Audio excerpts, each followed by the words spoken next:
দুনিয়াতে মানুষের কাছে ইজ্জত সম্মান কিসে রয়েছে? কিভাবে সম্মান পাবেন আপনি আপনার পরিবারে, আপনার সমাজে, আপনি যেখানে আছেন, প্রবাসে আছেন, আশেপাশে আছে, পাড়া প্রতিবেশী আছে, যেখানে আছেন না কেন, সাথী সঙ্গীদের মাঝে আপনি কখন সম্মান পাবেন, মানুষের কাছে সম্মানের পাত্র হবেন?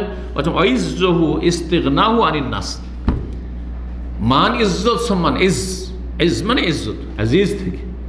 ইজ্জত সম্মান কিসে রয়েছে?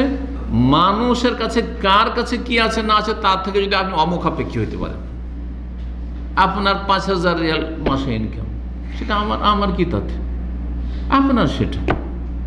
আপনার 10,000 20,000, আপনার টাকা পয়সা শেষ নাই, সেই জন্য আমার মধ্যে লোভ আসবে যে না রে ভাই, যখন এর এত টাকা পয়সা, তো ভাই এক কাজ করেন না, আমার এই বাড়ি ঘরের কাজ ধরেছি, আর এই জমি জায়গা কিনেছি, আর একটা দোকানপাট করছি, ব্যবসা শুরু করতে যাচ্ছি, তো আমাকে একটু ধার দেন, কর্জা হাসানা। মান ইজ্জত নষ্ট করবে না, আপনি ছোট হয়ে গেলেন ওর কাছে, আপনার ইজ্জত অবশ্যই কমবে। আর তাতে যদি আপনার হাত ভারী হয়, তাহলে তার কোনো মান ইজ্জতই থাকবে না, যত বড় ব্যক্তি হন না কেন। আর যখন জানতে পারবে ওরে আমার কাছ থেকে তো শুধু ধার নেয়নি, এই তো আমার কাছে 5,000, ও আর ওই ভাই বলছে ওর কাছেও নিয়েছে, এর কাছে নিয়েছে, ওর কাছে নিয়েছে, একেবারে নিচে নেমে গেলেন ওর কাছে। ধার নেওয়াতে যদি এত নিচে নেমে যান, তাহলে যদি আপনি ভিক্ষা চান,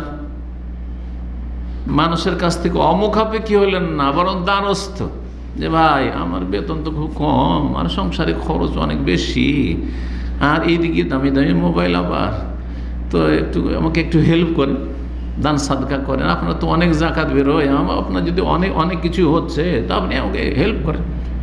সুখী হওয়ার জন্য আপনি মানুষের কাছ থেকে কী করছেন? এই ভিক্ষা পেশা, আপনি চাওয়া পেশা, মানুষের কাছে দ্বারস্থ হওয়া, এই হাত লম্বা করা শিখেছেন আপনি। যদি এটি হয়, তাহলে আপনার ইজ্জত সম্মান কিছু থাকবে না। দুনিয়াতে ইজ্জত সম্মান চাইলে আপনি কারো মুখাপেক্ষী হবেন না। আসেন ইসলামী সেন্টার অথবা যেখানে বন্ধু বান্ধবের সাথে দেখা সাক্ষাৎ হয়, শুধু সবসময় ধান্দা লেগে থাকে, কি আমাকে ডাকবে চা খেতে, কি আমাকে ডাকবে এক কাপ কফি দেবে, কি আমাকে নাস্তা পানি ফ্রি করাবে। হ্যাঁ, কিছু লোকের স্বভাবই আছে এরকম, ফ্রি কোথায় খেতে পাওয়া যায় ওই ধান্দায়, কোনো মান ইজ্জত থাকবে না, যেন অমুখাপেক্ষী। অনেক সময় অফার করছে আমাদেরকে অনেক ছাত্র ভাইয়েরা, যে একটু নাস্তা পানি একটু কিছু নিয়ে আসেন না, একটু কিছু নিয়ে আসেন, জাযাকাল্লাহ, কিছু লাগবে না, কিচ্ছু লাগবে, এর সম্মান আছে। যখন আপনার কাছ থেকে কিছুই খেতে চাইব না আমি, আর আপনি বারবার জবরদস্তি করছেন, এতে বেশি সম্মান বাড়বে। আর যদি আমি খালি বেটার চান্সের সুযোগে থাকি, যে কখনো সুযোগ আসে ফ্রি খাওয়ার, তাহলে মান ইজ্জত থাকবে না। আল্লাহ বুঝার তৌফিক দান করুন।